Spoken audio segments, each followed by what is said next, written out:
Hello students, फिर से स्वागत है आप सभी का हमारे यूट्यूब चैनल जिसका नाम है सीजी आकाश सर में।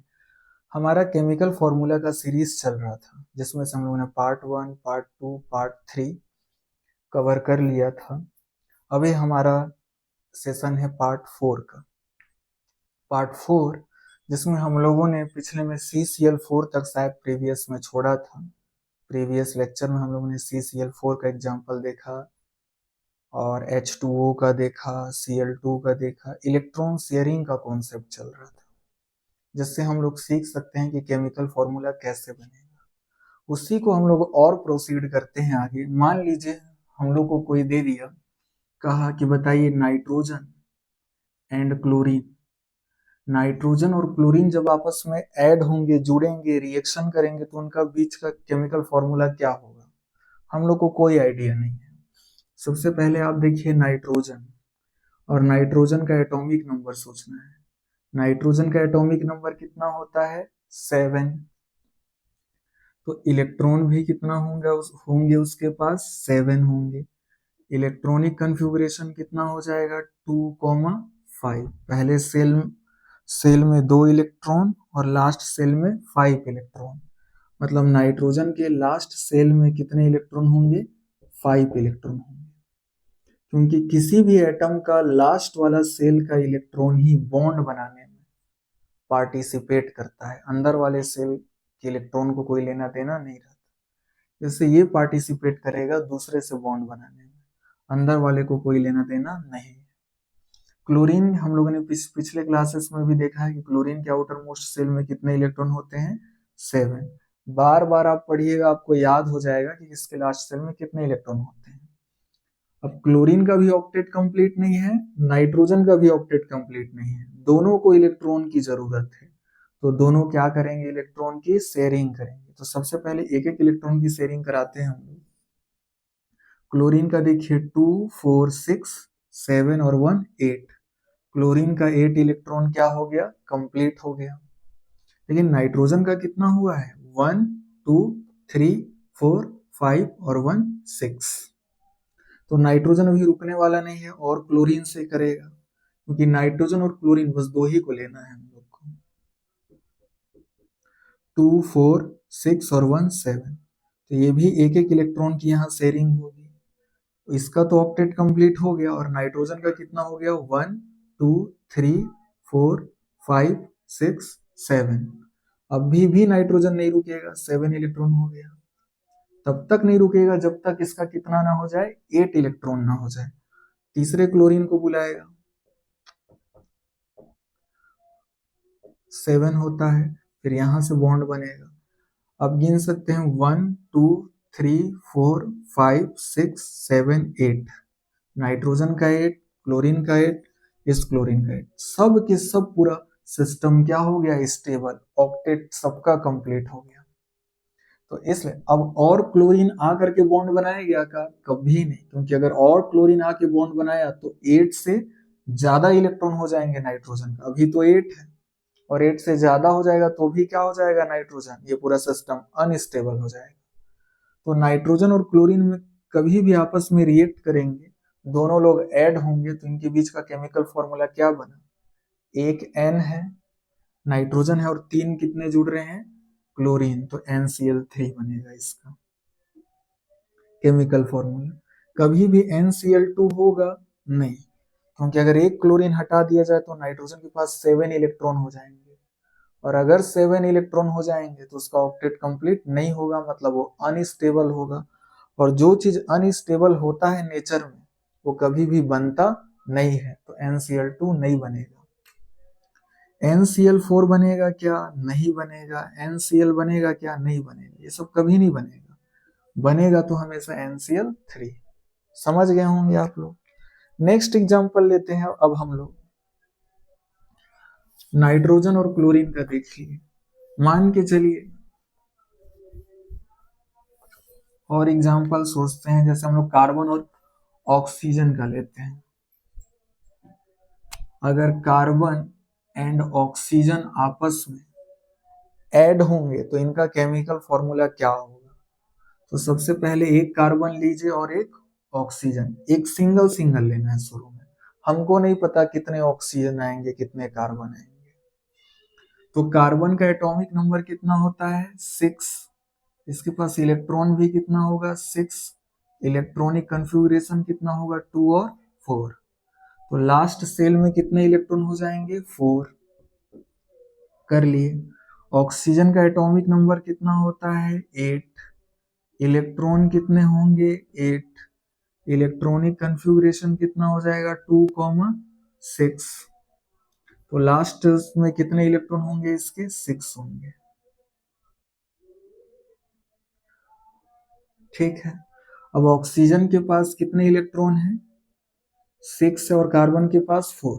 किसी का ऑक्टेट कंप्लीट नहीं है, मतलब दोनों को इलेक्ट्रॉन की क्या है जरूरत, तो दोनों में क्या होगी शेयरिंग होगी।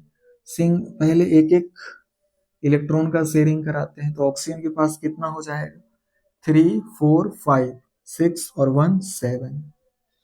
कार्बन के पास कितना हो गया 1, 2, 3, 4 और एक 5। अभी भी दोनों में से किसी का कंप्लीट नहीं हुआ है ऑक्टेट, तो ये अभी भी दोनों रुकेंगे नहीं, एक एक इलेक्ट्रॉन की शेयरिंग किए फिर करेंगे एक एक की।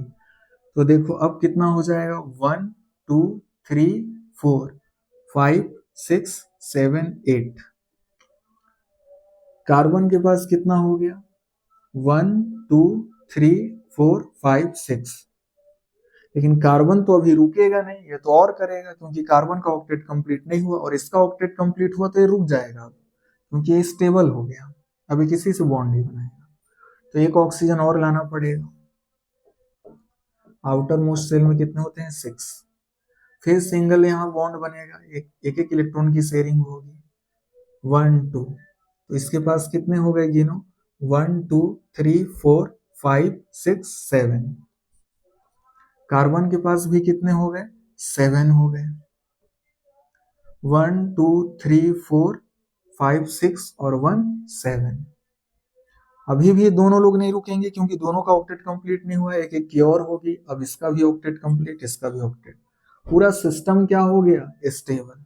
आप इसको चाहें तो ऐसे भी बना सकते हैं, कार्बन और ऑक्सीजन के बीच इसको सिंगल एक बॉन्ड बोलते हैं। ये यहाँ एक इलेक्ट्रॉन यहाँ एक इलेक्ट्रॉन शेयरिंग हुई है, यहाँ एक इलेक्ट्रॉन यहाँ एक इलेक्ट्रॉन, यहाँ एक दो बॉन्ड इससे बना है इस ऑक्सीजन से, डबल बॉन्ड इससे बना है, हालांकि इसका उतना नीड नहीं है।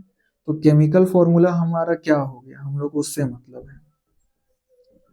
केमिकल फॉर्मूला, एक कार्बन है, दो ऑक्सीजन आ रहे हैं, दो ऑक्सीजन लिख दीजिए। तो कार्बन और ऑक्सीजन कभी भी आपस में जुड़ेंगे तो इनका केमिकल फॉर्मूला क्या बनेगा CO2। कभी भी CO बनेगा नहीं बनेगा, रीजन आप बता सकते हैं, क्योंकि एक C और O रहेगा तो कार्बन के पास कितना इलेक्ट्रॉन देखे थे 6। आप वीडियो को पीछे करके देख सकते हैं, अगर एक ऑक्सीजन ना रहे तो इसके पास कितना होगा 6। अनस्टेबल रहेगा, क्यों अनस्टेबल है, क्योंकि 8 इलेक्ट्रॉन कंप्लीट नहीं है, तो अनस्टेबल रहेगा तो कभी बनेगा ही नहीं। CO हालांकि बनता है अभी, लेकिन इसकी यहाँ चर्चा नहीं करते हैं। CO3 कभी बनेगा क्या, नहीं बनेगा। CO4 कभी बनेगा क्या, नहीं बनेगा। CO5 नहीं बनेगा, बनेगा तो कौन बनेगा हमेशा CO2 बनेगा। ठीक है, CO को आप क्यों छोड़ दिए सर, क्योंकि इसमें एक कॉन्सेप्ट होता है, एक बॉन्ड होता है जिसको हम लोग बोलते हैं dative bond, coordinate covalent bond, वो आप बड़े क्लास में 11th क्लास में पढ़िएगा, तो यहाँ की जरूरत नहीं है अभी उसकी। तो हमेशा एक कार्बन के साथ दो ऑक्सीजन ऐड होंगे, कभी भी 3 नहीं होंगे, कभी भी 4 नहीं होंगे। तो इस तरीके से हम लोग का क्या हो जाएगा, कार्बन डाइऑक्साइड का फॉर्मूला क्या हो जाएगा CO2, जब भी कार्बन और ऑक्सीजन एक दूसरे से रिएक्ट करेंगे। नेक्स्ट एग्जांपल हम लोग चलते हैं। जैसे अगर मैं आपसे कहूं कि फास्फोरस और हाइड्रोजन अगर आपस में ऐड होंगे तो उनका केमिकल फॉर्मूला क्या होगा। फास्फोरस एंड हाइड्रोजन ये अगर आपस में ऐड होंगे तो इनका केमिकल फॉर्मूला क्या होगा।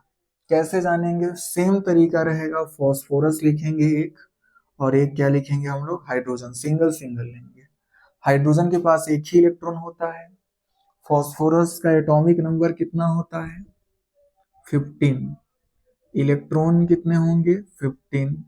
इलेक्ट्रॉनिक कन्फिगरेशन कितना होगा? 2 8 5। तो लास्ट सेल में कितने इलेक्ट्रॉन होंगे? 5। तो यहाँ 5 लिख देते हैं। ठीक है, अब बताइए इसका भी ऑक्टेट कंप्लीट नहीं है, इसका भी कंप्लीट नहीं है, तो ये क्या करेंगे? शेयरिंग करेंगे। तो हाइड्रोजन के पास कितना हो गया? 2 इलेक्ट्रॉन। और हाइड्रोजन 2 इलेक्ट्रॉन रखने की ही टेंडेंसी रखता है, मैं आपको बता चुका हूँ प्रीवियस क्लासेस में। 2 इलेक्ट्रॉन हाइड्रोजन के पास हुआ मतलब ये क्या हो गया? स्टेबल। और तो इलेक्ट्रॉन है भी नहीं शेयरिंग करने के लिए, तो अब करेगा भी किससे? अब फॉस्फोरस के पास ये तो स्टेबल हो गया, खुश हो गया ये, लेकिन फॉस्फोरस अभी नहीं है स्टेबल। 1 2 3 4 5 6 इलेक्ट्रॉन हुआ है, तो अभी रुकेगा नहीं और हाइड्रोजन बुलाएगा। क्यों? क्योंकि फॉस्फोरस और हाइड्रोजन ही केवल लेना है, 2 टाइप के एलिमेंट। तो और हाइड्रोजन आएगा, एक एक बॉन्ड और बनेगा। अब कितना हो जाएगा? 7। अभी भी नहीं रुकेगा, एक हाइड्रोजन और आएगा। अब कितना हो जाएगा? 8। ये 2 इलेक्ट्रॉन हो गया 1 और 2 हाइड्रोजन के पास, ये भी हैप्पी हो गया स्टेबल, ये भी हो गया स्टेबल। और फॉस्फोरस के पास भी 8 इलेक्ट्रॉन हो गया, 1 2 3 4 5 6 7 8। अब पूरा सिस्टम क्या हो गया? स्टेबल। तो इसी के लिए जब फॉस्फोरस और हाइड्रोजन आपस में रिएक्ट करेंगे तो इनका केमिकल फॉर्मूला क्या हो जाएगा? इनका केमिकल फॉर्मूला हो जाएगा, एक फॉस्फोरस है और 3 क्या है? हाइड्रोजन, तो PH3। समझ आ गया होगा आप लोग को। ऐसे ही देख लेते हैं हम लोग, जब फॉस्फोरस एंड क्लोरीन जब आपस में रिएक्ट करेंगे तो इनका केमिकल फॉर्मूला क्या होगा, हमको नहीं पता। एक फॉस्फोरस लीजिए, आउटर मोस्ट सेल में कितने होंगे? 5, देख लिए हैं। क्लोरीन के आउटर मोस्ट सेल में कितने होते हैं? 7। ये भी बार बार देख रहे हैं, 3 3 6 और 1 7। एक एक लेंगे शुरू में। क्लोरीन के पास 7 इलेक्ट्रॉन है, फॉस्फोरस के पास भी कितना इलेक्ट्रॉन है? 5 इलेक्ट्रॉन है। दोनों का ऑक्टेट कंप्लीट नहीं है, तो दोनों क्या करेंगे? शेयरिंग करेंगे इलेक्ट्रॉन का, एक एक इलेक्ट्रॉन की शेयरिंग की। क्लोरीन के पास कितना हो गया? 8 और फॉस्फोरस के पास कितना हो गया? 6 इलेक्ट्रॉन हो गया। 1 2 3 4 5 और 1 6। तो क्लोरीन का तो 8 हो गया, ये तो स्टेबल हो गया, ये तो अब आगे बॉन्ड बनाएगा नहीं इससे। अब ये बहुत लोग के मन में आ रहा होगा, सर फॉस्फोरस और क्लोरीन के साथ भी तो बना सकता है। नहीं, क्लोरीन के साथ अगर बना देगा तो क्लोरीन के पास 8 से ज्यादा इलेक्ट्रॉन हो जाएंगे, और 8 से अगर ज्यादा इलेक्ट्रॉन भी हो गया तो अनस्टेबल हो जाएगा। ना 8 से कम ना 8 से ज्यादा, एग्जैक्ट कितना होना चाहिए? 8 इलेक्ट्रॉन। तो इसी के लिए अब आगे क्लोरीन बॉन्ड नहीं बनाएगा फॉस्फोरस से, तो दूसरा क्लोरीन आएगा, फिर 2 4 6 और 1 7, ये बॉन्ड बनाएगा। इसका ऑक्टेट कंप्लीट हो गया, ये स्टेबल हो गया। अब फॉस्फोरस के पास कितना हो गया? 7। एक और क्लोरीन आएगा, एक और बॉन्ड बनाएगा। अब फॉस्फोरस का क्या हो गया? 8, इसका भी 8, इसका भी 8, इसका भी 8, सब स्टेबल हो गए, पूरा सिस्टम स्टेबल हो गया। इसका केमिकल फॉर्मूला फॉस्फोरस और क्लोरीन का क्या बनेगा? एक फॉस्फोरस और 3 क्लोरीन, तो केमिकल फॉर्मूला क्या हो जाएगा? PCl3, इसका pH 3। तो इस तरीके से हम लोगों ने कार्बन डाइऑक्साइड का देख लिया, NCl3 का देख लिया, एक NH3 का भी देख लेते हैं थोड़ा सा, बस जल्दी जल्दी पढ़ते हैं फिर इस वाला जितना भी है। अब आप खुद से भी क्वेश्चन सॉल्व कर सकते हैं, अगर जैसे आप लोग को मिल गया, जैसे मैं कह दिया नाइट्रोजन एंड हाइड्रोजन, जब नाइट्रोजन और हाइड्रोजन ऐड होगा तो इनका केमिकल फॉर्मूला क्या बनेगा? तो आप वीडियो को पॉज करके इसका फॉर्मूला बना करके कमेंट बॉक्स में आंसर दीजिएगा। ये नाइट्रोजन, सबसे पहले आपको किसके बारे में सोचना है? नाइट्रोजन के बारे में सोचना है। नाइट्रोजन का एटॉमिक नंबर कितना होता है? 7। इलेक्ट्रॉनिक कन्फिगरेशन क्या हो जाएगा? 2,5, क्योंकि इलेक्ट्रॉन भी कितने होंगे? 7। तो नाइट्रोजन के आउटर मोस्ट सेल में कितने इलेक्ट्रॉन होंगे? 5, बना दिए 5। ये हो गया 5। हाइड्रोजन के आउटर मोस्ट सेल में एक ही रहता है, इसके पास भी इलेक्ट्रॉन की कमी है, इसके पास भी इलेक्ट्रॉन की कमी, क्योंकि दोनों का ऑक्टेट कंप्लीट नहीं है, तो शेयरिंग होगी, सिंपल सी बात। तो ये हाइड्रोजन के पास 2 इलेक्ट्रॉन हो गया, 1 और 1, 2 इलेक्ट्रॉन। हाइड्रोजन क्या हो गया, स्टेबल। लेकिन नाइट्रोजन के पास कितना हुआ है, 1 2 3 4 5 6, ये अभी स्टेबल नहीं हुआ है, तो ये रुकेगा नहीं और हाइड्रोजन को बुलाएगा, फिर इससे रिएक्शन करे, इससे बॉन्ड बनाएगा, कितना हो गया 7, और हाइड्रोजन आएगा एक, अब कितना हो गया 8। ये हाइड्रोजन तो ऑलरेडी स्टेबल, 2 इलेक्ट्रॉन हो गया, ये भी स्टेबल, अब नाइट्रोजन का भी 8 हो गया, तो ये स्टेबल। तो केमिकल फॉर्मूला इनका क्या आ गया, नाइट्रोजन और हाइड्रोजन का, एक नाइट्रोजन और 3 हाइड्रोजन, तो क्या हो जाएगा NH3। इसी तरीके से NCl3 भी बना था, CH4NCl3 देख लिए। अब चलिए देख लेते हैं हम लोग, ठीक, जितना एग्जाम्पल कवर हो सकता है मैं सब कवर कर दे रहा हूं, ताकि आप लोगों को कोई प्रॉब्लम ना हो केमिकल फॉर्मूला बनाने में। मान लीजिए हम लोग को दे दिया है नेक्स्ट सल्फर एंड हाइड्रोजन। जब ये सल्फर और हाइड्रोजन आपस में ऐड होंगे तो इनका केमिकल फॉर्मूला क्या होगा।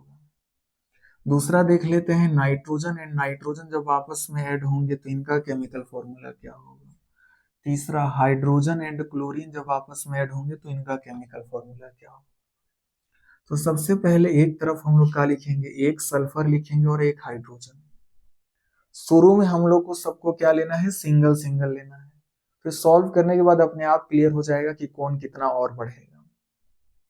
तो सल्फर का एटॉमिक नंबर कितना होता है 16, इलेक्ट्रॉन कितने हो जाएंगे 16, इलेक्ट्रॉनिक कन्फिगरेशन कितना हो जाएगा 286, मतलब सल्फर के आउटर मोस्ट सेल में कितना इलेक्ट्रॉन होंगे, सबसे लास्ट सेल में 6। यही बॉन्ड बनाने में क्या करते हैं, पार्टिसिपेट करते हैं। हाइड्रोजन के पास कितना इलेक्ट्रॉन होगा 1, तो इसका भी ऑक्टेट कंप्लीट नहीं है, इसका भी ऑक्टेट कंप्लीट नहीं है, तो दोनों को किसकी जरूरत है, इलेक्ट्रॉन की जरूरत है। तो इलेक्ट्रॉन की जरूरत होती है तो शेयरिंग होती है, तो एक एक इलेक्ट्रॉन की शेयरिंग करेंगे हम लोग। तो हाइड्रोजन के पास 1 और 2, इस दोनों पे हाइड्रोजन का अधिकार होगा, 2 इलेक्ट्रॉन, ये तो स्टेबल हो गया। सल्फर के पास कितना हुआ 1 2 3 4 5 6 और 7, तो ये अभी क्या है अनस्टेबल। दूसरा और हाइड्रोजन बुलाएगा, तब तक जुड़ते जाएगा, बॉन्ड बनाते जाएगा हाइड्रोजन से, जब तक इसका 8 इलेक्ट्रॉन कंप्लीट नहीं हो जाता। तो यहाँ पर से एक इलेक्ट्रॉन, अब ये क्या करेंगे, शेयरिंग करेंगे, तो इसका कितना हो जाएगा 8, हाइड्रोजन का कितना हो गया 2, 1 और 1 2, तो ये भी स्टेबल, ये भी स्टेबल और सल्फर भी स्टेबल। तो केमिकल फॉर्मूला क्या बन जाएगा यहाँ पर, हाइड्रोजन और सल्फर का, हाइड्रोजन कितने हैं 2 हैं, तो H2 लिखाएगा, सल्फर कितना है 1, तो H2S, ये हो गया इसका केमिकल फॉर्मूला। नाइट्रोजन और नाइट्रोजन के बीच देखते हैं, तो नाइट्रोजन का एटॉमिक नंबर कितना होता है 7, इलेक्ट्रॉन कितने होंगे 7, इलेक्ट्रॉनिक कन्फिगरेशन क्या हो जाएगा 2 और 5, तो इसके आउटर मोस्ट सेल में कितने इलेक्ट्रॉन होंगे अपना 5, ऐसे। दूसरा नाइट्रोजन लेंगे, नाइट्रोजन और नाइट्रोजन, इसमें भी कितना होगा 5 ही होगा। अब दोनों को इलेक्ट्रॉन की जरूरत है, क्योंकि दोनों का ऑक्टेट कंप्लीट नहीं है, दोनों को इलेक्ट्रॉन की जरूरत है, मतलब क्या होगा, इलेक्ट्रॉन की शेयरिंग होगी। देखिए सिंगल सिंगल इलेक्ट्रॉन की शेयरिंग हुई हुई। अब नाइट्रोजन के पास कितना है 1 2 3 4 5 6, इसके पास भी 6 हुआ, इसके पास भी 6 हुआ, तो अभी हम लोग रुकेंगे नहीं और बनाएंगे बॉन्ड। अब हुआ तो अब कितना हो जाएगा 7, इसके पास भी कितना हो जाएगा 7, गिन सकते हैं आप लोग। अभी भी नहीं रुकेंगे, ये और ये क्या बनाएंगे बॉन्ड, इसका 8 इसका 8, कंप्लीट हो गया। तो ये नाइट्रोजन और इन नाइट्रोजन के बीच कितना बॉन्ड बना 1 2 3, तो 3 बॉन्ड बना ऐसे। तो केमिकल फॉर्मूला क्या हो जाएगा इसका, एक N, टोटल कितना नाइट्रोजन हो गया N2, तो कभी भी आपको नेचर में कभी भी केमिकल रिएक्शन वगैरह में देखिएगा एन नहीं लिखा रहता नाइट्रोजन के लिए। क्यों? क्योंकि ये अनस्टेबल है। क्यों अनस्टेबल है? क्योंकि इसके आउटर मोस्ट सबसे लास्ट सेल में कितना इलेक्ट्रॉन है? 5। तो तुरंत दूसरे नाइट्रोजन से रिएक्ट कर लेता है और एटेट हो जाता है और क्या बना लेते हैं? N2। अब ये स्टेबल है क्योंकि इन दोनों नाइट्रोजन का ऑक्टेट क्या है? कंप्लीट। इसलिए नेचर में N के फॉर्म में नहीं पाया जाता नाइट्रोजन। किस फॉर्म में पाया जाता है? N2 के फॉर्म में पाया जाता है। ऐसे ही आप ऑक्सीजन का भी समझ सकते हैं। ऑक्सीजन के आउटर मोस्ट सेल में कितना इलेक्ट्रॉन होता है? 6। दूसरे ऑक्सीजन के भी आउटर मोस्ट सेल में कितना इलेक्ट्रॉन होता है? 6। कभी भी आपको ऑक्सीजन O के फॉर्म में लिखा हुआ नहीं मिलेगा बुक में। क्यों? क्योंकि ऑक्सीजन स्टेबल नहीं होता सिंगल ऑक्सीजन। क्यों स्टेबल नहीं होता? क्योंकि स्टेबल वही होगा जिसका ऑक्टेट कंप्लीट होगा। इसका ऑक्टेट कंप्लीट नहीं है क्योंकि इसके आउटर मोस्ट सेल में सबसे लास्ट सेल में कितना इलेक्ट्रॉन है? 6।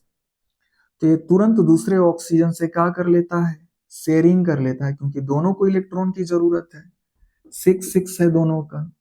और जब दोनों को इलेक्ट्रॉन की जरूरत होती है तो इलेक्ट्रॉन की क्या होगी? शेयरिंग। एक एक इलेक्ट्रॉन की शेयरिंग की, इसके पास 7 हो गया, इसके पास 7।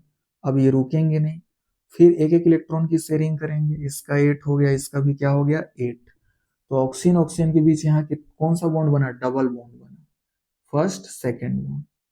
तो अब ये दोनों स्टेबल है, 8 इलेक्ट्रॉन है। इसलिए ओ ऑक्सीजन O के फॉर्म में नहीं पाया जाता। किस फॉर्म में पाया जाता है? O2 के फॉर्म में पाया जाता है नेचर में। क्यों O2 के फॉर्म में पाया जाता है? क्योंकि यहाँ दोनों क्या है? स्टेबल है। स्टेबल क्यों है सर? क्योंकि दोनों का ऑक्टेट कंप्लीट है। ऑक्टेट जिसका कंप्लीट होगा वही स्टेबल होगा, और जो स्टेबल होता है वही नेचर में बनता है। तो नेचर में आपको O2 दिखेगा, कभी सिंगल O नहीं दिखेगा। HCl का देख लेते हैं। क्लोरीन, एक क्लोरीन लेते हैं और एक हाइड्रोजन लेते हैं। सिंगल सिंगल एटम लेते हैं हम लोग शुरू में।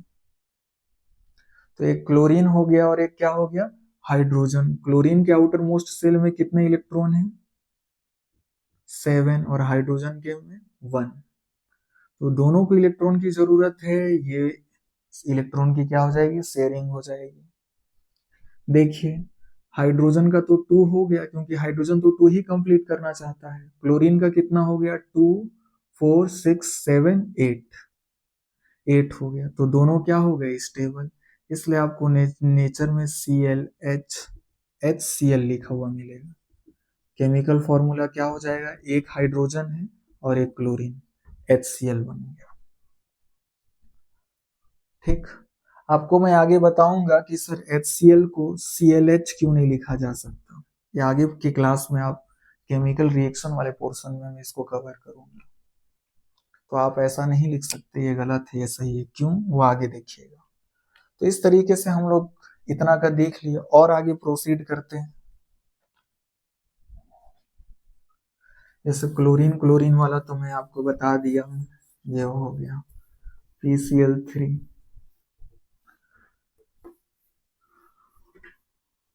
H2S N2H2। H2 देख लेते हैं। एक O2 हो गया, Cl2 हो गया, H2O हो गया, PCl3 हो गया। देखिए अब नेचर में आपको हाइड्रोजन ऐसे कभी भी एग्जिस्ट नहीं करता, मतलब कभी भी हाइड्रोजन इस फॉर्म में नहीं पाया जाता नेचर में। किस फॉर्म में पाया जाता है? H2 के फॉर्म में पाया जाता है। क्यों सर? यही रीजन है। हाइड्रोजन के पास कितना इलेक्ट्रॉन है? 1। और ये तो अनस्टेबल है क्योंकि 2 इलेक्ट्रॉन होगा तभी ये स्टेबल होगा। तो तुरंत दूसरे हाइड्रोजन एटम से इलेक्ट्रॉन की शेयरिंग कर लेता है। अब इस दोनों इलेक्ट्रॉन पे इसका अधिकार है, तो इस हाइड्रोजन के पास कितने हो गए? 2 इलेक्ट्रॉन। और इस दोनों इलेक्ट्रॉन पे इस हाइड्रोजन का भी अधिकार है। दोनों क्या हो गए? स्टेबल। तो H और H के बीच ऐसे बॉन्ड बन जाता है और इनका केमिकल फॉर्मूला क्या हो जाता है? H2। समझ आया क्यों? नेचर में हाइड्रोजन इस फॉर्म में नहीं पाया जाता, H2 के फॉर्म में पाया जाता है। सिंगल H क्यों नहीं पाया जाता? क्योंकि अनस्टेबल होता है। अनस्टेबल क्यों होता है? क्योंकि इसके पास 2 इलेक्ट्रॉन नहीं होते। लेकिन जैसे ही दूसरे हाइड्रोजन से जुड़ जाता है, दो दो इलेक्ट्रॉन हो जाते हैं, तो ये दोनों क्या हो जाते हैं, स्टेबल। और स्टेबल हैं इसलिए इस फॉर्म में नेचर में पाए जाते हैं। इसके बाद हम लोग ने N2 देख लिया, H2 देख लिया, H2S देख लिया, O2 देख लिया, Cl2 देख लिया, HCl देख लिया, H2O देख लिया, PCl3, PH3 भी देख लिए, NH3 देख लिए, CCl4 भी देख लिए थे। CH4 भी देख सकते हैं आप, जैसे ये कार्बन है, कार्बन के आउटर मोस्ट सेल में कितना होता है, 4। ऐसे हो गया ये हाइड्रोजन, हाइड्रोजन के पास एक होता है, तो ये क्या करेंगे, शेयरिंग करेंगे। हाइड्रोजन का क्या हो गया, 2, ये तो स्टेबल हो गया। कार्बन के पास कितना हुआ, 1 2 3 4 5, 5, ये तो अनस्टेबल है। अभी और हाइड्रोजन से बनाएगा, क्योंकि कार्बन और हाइड्रोजन के बीच का ही केमिकल फॉर्मूला देखना है, केवल कार्बन और हाइड्रोजन होंगे। और फिर इससे जुड़ेगा। अब कार्बन के पास कितने हो गए, 6, अभी भी नहीं रुकेगा, और हाइड्रोजन आएगा, अब कितने हो गए, 7। गिन सकते हैं, 1 2 3 4 5 6 और 1 7। फिर एक हाइड्रोजन बुलाएगा, अब 8 हो गया। और हाइड्रोजन के पास 1 2, इस हाइड्रोजन के पास भी 2, इसके पास भी 2, 2 में तो स्टेबल हो जाता है हाइड्रोजन, ये स्टेबल है। और कार्बन भी क्या हो गया, स्टेबल। तो इसका केमिकल फॉर्मूला क्या हो जाएगा, CH4। तो इस वीडियो लेक्चर में मैंने बहुत सारा केमिकल फॉर्मूला कवर कर दिया आपका इलेक्ट्रॉन शेयरिंग का। हम लोगों ने 3 रास्ता देखा था, एक इलेक्ट्रॉन डोनेट, एक इलेक्ट्रॉन गेन और तीसरा इलेक्ट्रॉन शेयरिंग का। तो इलेक्ट्रॉन शेयरिंग से बहुत सारा केमिकल फॉर्मूला मैंने आपको बनाना सिखा दिया। अब फ्यूचर में कभी भी आए तो आप अपना दिमाग लगा करके केमिकल फॉर्मूला बना सकते हैं। तो कभी भी CH4 बनेगा, CH3 बनेगा क्या, नहीं बनेगा। CH2 बनेगा, नहीं बनेगा। CH बनेगा, नहीं बनेगा। CH5 बनेगा, नहीं बनेगा। तो आप बहुत अच्छा चीज सीख गए कि कौन सा केमिकल फॉर्मूला बनेगा और कौन सा केमिकल फॉर्मूला नहीं बनेगा नेचर में। अब नेक्स्ट वीडियो लेक्चर में हम लोग जो 2 रास्ता सीखे थे, एक इलेक्ट्रॉन डोनेट करने वाला और एक इलेक्ट्रॉन लेने वाला, उससे केमिकल फॉर्मूला बनाना सीखेंगे, वो ज्यादा पोर्शन कवर करेगा। इसका कंप्लीट होता है। अब एक लास्ट वीडियो लेक्चर में हम लोग वो रहेगा अपना केमिकल फॉर्मूला।